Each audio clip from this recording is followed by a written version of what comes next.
सवाई माधोपुर जिले के मोरूज गांव में करीब एक माह पहले विष्णु प्रजापत की हत्या हुई थी। मामले में आरोपियों की गिरफ्तारी की मांग को लेकर पिछले 3 दिनों से पीड़ित परिवार और दर्जन भर से अधिक ग्रामीण कलेक्ट्रेट के सामने धरने पर बैठे हुए हैं। इसी कड़ी में धरने पर बैठे पीड़ित परिवार और ग्रामीणों ने कलेक्ट्रेट के सामने प्रदर्शन करते हुए एसपी को ज्ञापन सौंपा और विष्णु हत्याकांड के आरोपियों को जल्द गिरफ्तार करने की मांग की।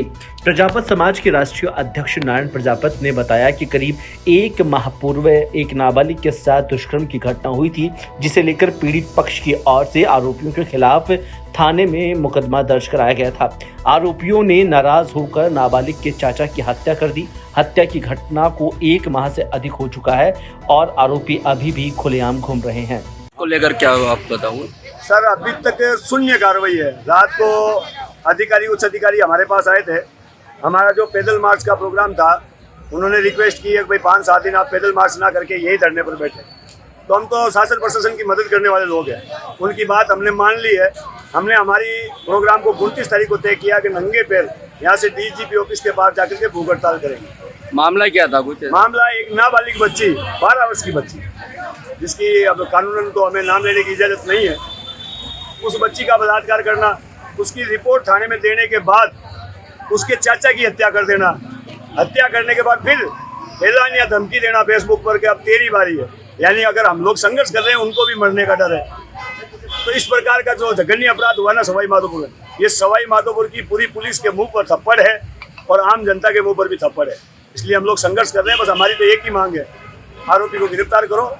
राज्य सरकार द्वारा जलदाय विभाग के निजीकरण को लेकर की जा रही तैयारियों के विरोध में जलदाय विभाग के अधिकारियों और कर्मचारियों के स्वर मुखर हो गए हैं।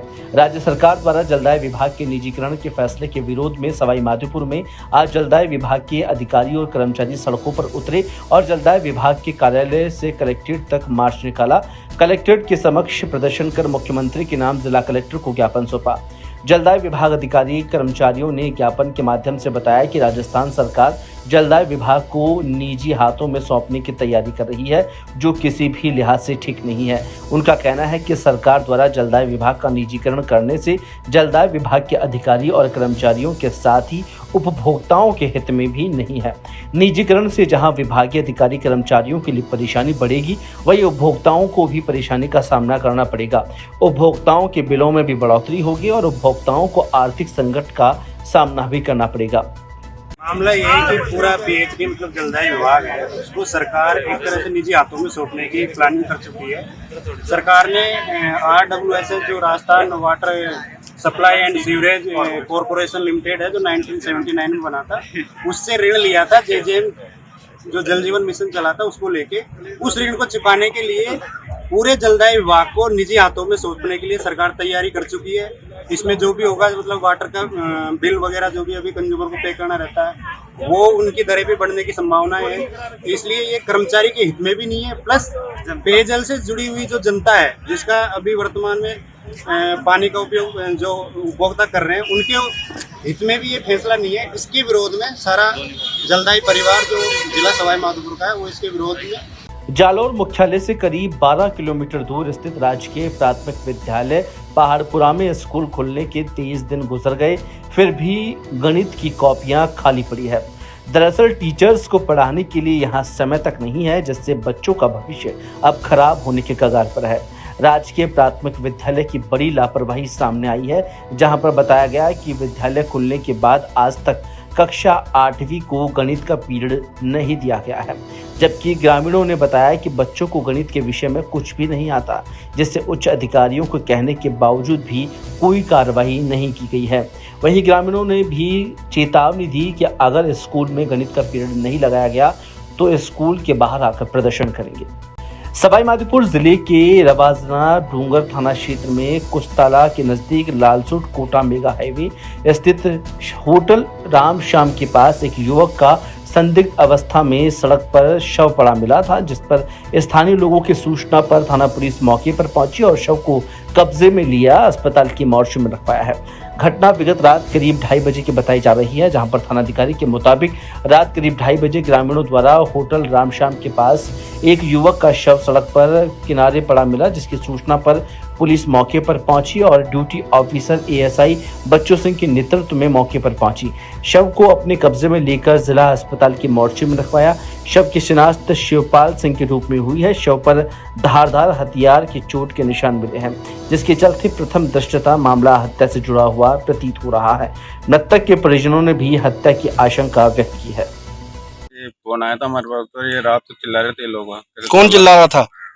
ये बागी है एक तो। बागी? हाँ, एक जीतू गुजर था और मोनू मोनू बताए अच्छा, क्या चिल्ला रहे थे? कि हमने लाला को नक्शा को मार दिया। नक्शा को मार दिया। आपके पास सूचना कितने बजे आई? हमारे पास पुलिस का फोन आया था तब 3:17 अच्छा, घर पे पुलिस ने क्या सूचना दी आपको? कि आपका भाई मोतीगढ़ में है वहाँ। मिला था होटल राम का मामला है।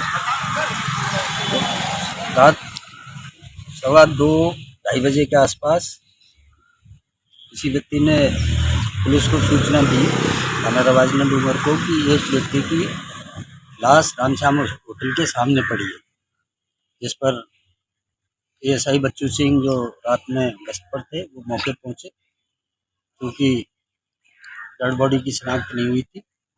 तत्काल उसको डेड बॉडी को mortuary general hospital Sawai Madhopur में रखवाया। राजस्थान के बांसवाड़ा में इन दिनों फर्जी बीमा क्लेम गिरोह काफी सक्रिय हो रहा है। पुलिस ने इस गिरोह का पर्दाफाश करते हुए बड़ा खुलासा किया है। गिरोह ने 50 लाख रुपए की दुर्घटना बीमा राशि लेने के लिए बीमार होने से लेकर मौत को एक्सीडेंट बताकर बीमा राशि के लिए क्लेम कर दिया। इतनी बड़ी साजिश रचने के आरोप में सदर थाना पुलिस ने एक एएसआई, एक कांस्टेबल, मेडिकल जूरिस्ट, 2 वकील और एक दलाल को गिरफ्तार किया है। फर्जी बीमा गिरोह ने बिना शव झूठी एफआईआर दर्ज कर फर्जी डॉक्यूमेंट्स तैयार कर राशि लेने के लिए बड़ी साजिश रची थी। मामले की पुष्टि करते हुए पुलिस अधीक्षक हर्षवर्धन अग्रवाल ने कहा कि केयर हेल्थ इंश्योरेंस लिमिटेड के प्रतिनिधि ने सदर थाने में रिपोर्ट दी कि बागीदोरा निवासी वेलजी का मृत्यु प्रमाण पत्र क्लेम उसके पुत्र किशन लाल से प्राप्त हुआ है। बीमा राशि 50 लाख रुपए थी। किशन लाल ने क्लेम में बताया कि 11 अक्टूबर 2018 को एक एक्सीडेंट में उसके पिता की मौत हो गई थी। इसे लेकर झूठा क्लेम उठाया गया। ये रेलिगेयर हेल्थ इंश्योरेंस कंपनी है, जिसके द्वारा एक एफआईआर दर्ज कराई गई कि उनकी बीमा कंपनी से एक 50 लाख की एक्सीडेंटल पॉलिसी वेलजी कलाल की बागीदोरा का निवासी है उसके नाम पे ली गई। उसमें कुछ फोर्स डॉक्यूमेंट भी पॉलिसी लेते समय प्रस्तुत किए गए, जो उसके लड़के किशन लाल द्वारा प्रस्तुत किए गए। उस पॉलिसी में एक्सीडेंट में अगर डेथ होती है तो 100% सम एश्योर्ड था। 50 लाख रुपए एक्सीडेंटल डेथ होने पर पूरा मिलने का प्रावधान था। तो वेलजी कलाल जो कि 93 ईयर्स की उम्र में अपने घर पे निवास पे ही प्राकृतिक मृत्यु से मरा था, उसका उन्होंने सदर थाना बांसवाड़ा में 11/10/2018 को एक्सीडेंट का एक झूठा मुकदमा दर्ज कराया, जिसका अनुसंधान दूलजी हेड कांस्टेबल ने किया और उसकी जो भी फरदात वगैरह बनाई वो मणिलाल जो वर्तमान में ये सही उसने बनाई। इस पूरी कॉन्स्पिरेसी में डॉक्टर रवि उपाध्याय जिन्होंने बिना शव के पोस्टमार्टम किया, इसमें 2 एडवोकेट भी हैं, हितेश उर्फ हितेंद्र और महेंद्र पटेल, और इसके अलावा एक दलाल और था जो इस प्रकरण को दर्ज कराने में शामिल था, जिसका नाम राजेश्वर सिंह अपिया है। बारा जेल के नजदीक से गुजर रहे नेशनल हाईवे पर झालावाड़ रोड ओवरब्रिज पुलिया पर गायों को बचाने के प्रयास में 2 बसों में जबरदस्त भिड़ंत हो गई, जिसमें गाय और 2 लोगों की मौके पर ही दर्दनाक मौत हो गई। वहीं 7 अन्य गंभीर घायल हैं। घटना की सूचना मिलते ही जिला कलेक्टर और पुलिस अधीक्षक मौके पर पहुंचे और घायलों को बस से निकलवा कर जिला अस्पताल पहुंचाया गया। पुलिस ने बताया कि नाहरगढ़ की ओर से अनुराधा ट्रेवल्स कंपनी की एक बस 12 आ रही थी। इसी दौरान झालावाड़ रोड ओवरब्रिज पुलिया पर गायों को बचाने के प्रयास में ड्राइवर ने जोरदार ब्रेक लगाया, जिससे पीछे से आ रही निजी ट्रेवल कंपनी की बस भिड़ गई और जोरदार भिड़ंत होने से एक बस पलट गई, जिसमें सवार 2 यात्रियों की मौत हो गई। हादसे में गाय की भी मौत हो गई है। जानकारी मिली है प्राथमिक जानकारी ये मिली है कि जो झालावाड़ रोड ओवरब्रिज है इसके ऊपर दो बसेस जो हैं ये 12 ही जा रही थी। एक आगे कोई आवारा पशु आने की वजह से गाड़ी एक उसमें उसको टक्कर मार करके शायद बचने की कोशिश कर रही थी। उसने स्पीड धीरे की और अपनी लेन से हटके दूसरी लेन में आने की बात थी तो पीछे वाली गाड़ी उससे आके टकरा गई। अगली गाड़ी जो है वो पलट गई और उसमें अब तक की जानकारी में करीब 7-8 लोग ऐसे हैं जो घायल हुए हैं। तो उनको सरकारी अस्पताल तुरंत एम्बुलेंस और अधिकारीगण यहाँ आ गए। माननीय कलेक्टर साहब और मैं भी यहाँ पर पहुंचे, देखा, उसका रेस्क्यू ऑपरेशन करवाया। एक क्रेन से गाड़ी को अधर करके एक व्यक्ति नीचे दबे हुए थे उनको भी निकाला। लोगों ने भी यहाँ हमारा सहयोग किया।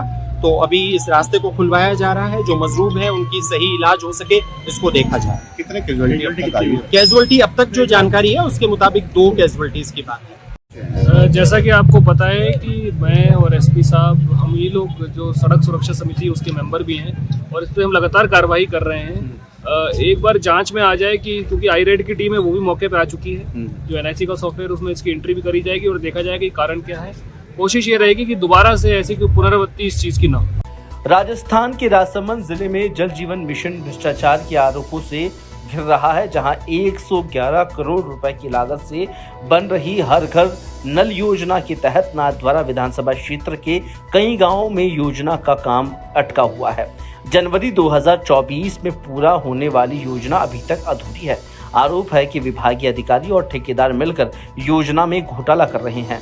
वहीं ठेकेदारों ने बताया कि करीब 2 से 3% कमीशन लेते हैं और गलत काम में ठेकेदारों का साथ देते हैं। ठेकेदार पेमा लाल बंजारे का आरोप है कि अधिकारी पाइपलाइन बिछाने में घटिया सामग्री का इस्तेमाल कर रहे हैं और गड्ढों की गहराई कम बताकर भुगतान हड़प रहे हैं। वहीं ग्रामीणों ने भ्रष्टाचार की जांच और दोषियों पर कार्रवाई की मांग की है।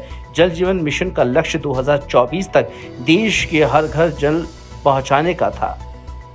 जो निविदा में टाइम दिया हुआ है उससे यदि उस निर्धारित समय में काम पूरा नहीं होता है तो जो निविदा के क्लॉज है उसके तहत शास्ति आरोप करने का प्रावधान है और जो सक्षम स्तर से निविदा जहाँ से स्वीकृत है उनके द्वारा अंतिम निर्णय लिया जाएगा। विभाग के अगर किसी आदमी पर 2 से 3% कमीशन लेकर कंपनी को निजी कंपनी को फायदा पहुंचाया जाता है तो इस पर अगर कंप्लेन आती है या ऐसा कुछ होता है तो उसके खिलाफ क्या कार्रवाई? जो तथ्यात्मक यदि कोई शिकायत आएगी तो उसकी विभाग स्तर से भी कार्रवाई होगी और यदि आगे और भी कार्रवाई यदि बनेगी नियमानुसार तो वो भी करने के लिए कार्रवाई की जाएगी। कंपनी के टेंडर की जांच की जाएगी, उसको जो पारित किए जाएंगे उसको खोलकर जांच की जाएगी। हाँ, यदि शिकायत में तथ्य होंगे तो निश्चित रूप से उसके अनुसार जांच की जाएगी।